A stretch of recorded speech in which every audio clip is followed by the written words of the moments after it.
Hello, YouTube. I am back with yet another podcast talking once again about abandoned hospitals and all kinds of federal violations and things of that sort. So let's just dive right in.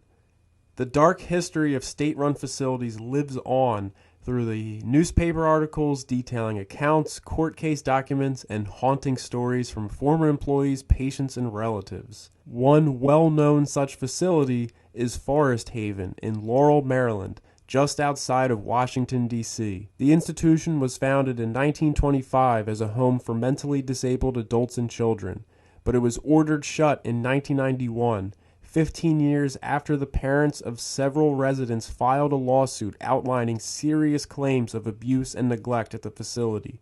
Vincent Gray, then director of the D.C. Association for Retarded Citizens, that was the actual name of the association, headed the effort to close the asylum and relocate Forest Haven's 1,100 residents. The long-abandoned facility has been ransacked by scrap metal thieves bashing drywall to strip out copper.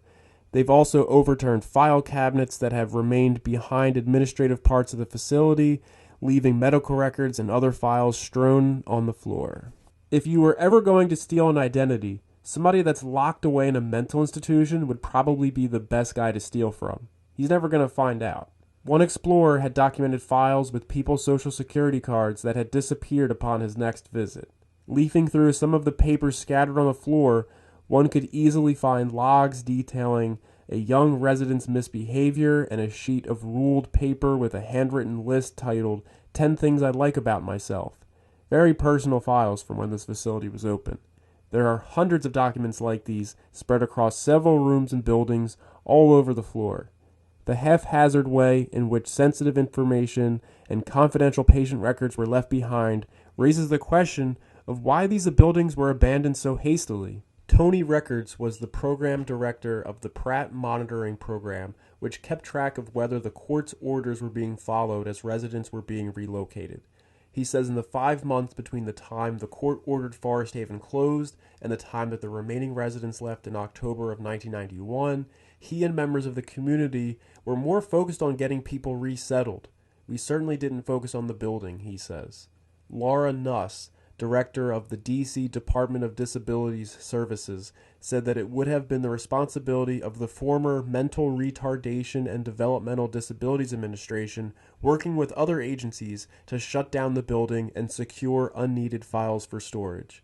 As for why this hasn't happened, Nuss says that when the new Department of Disability Services was formed in 2007, 16 years after the facility was shut down, the department did not take possession of such historical records were they even to exist. Oh, they exist. The agency was rumored to finally work with the Department of Real Estate Services to secure the facility and remove the files upon learning they were neglected and unsecured. It is rumored that Forest Haven, as of now, has been picked dry of all materials left behind and now stands empty. So they did finally come in and remove all of the files. It only took 20 years for officials to finally do their job, only after enough individuals filed complaints that the issue could no longer be swept under the rug. By that time, it was of course too late anyway, and the damage was already done. So that one kind of has a nice end to it, but there's something else I'd like to get into on Forest Haven. Asking the question of how did these facilities get so bad that they needed to close in the first place?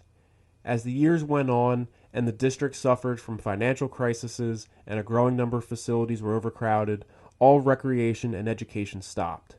Staff members at Forest Haven locked dozens of residents naked except for adult-sized diapers in rooms stripped of furniture other than wooden benches, according to the 1976 lawsuit that was filed. Some residents were tied to beds and chairs, and some choked to death on food the staff fed to them while they were in restraints. A doctor serving the institution was ruled to be professionally incompetent by the Maryland Commission on Medical Discipline in 1988.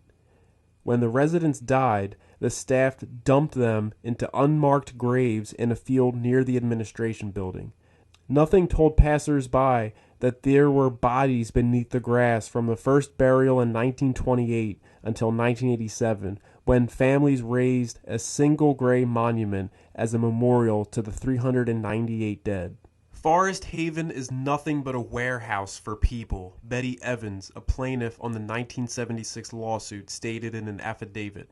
Persons are sentenced to Forest Haven without ever committing a crime, and once committed, the only way to get out is to die. In one room, there are typewriters covered in dust and cabinets stocked with medical supplies. Below this lies a jumble of beer bottles. Amid the debris from a party is a medical report that tells the story of Ray, an 18-year-old orphan with deformed feet. The 12th child of a North Carolina woman, Ray was institutionalized at age 5 after his parents died, leaving him with no one to take care of him. Down a long hall, there are file cabinets thrown to the floor, spilling records.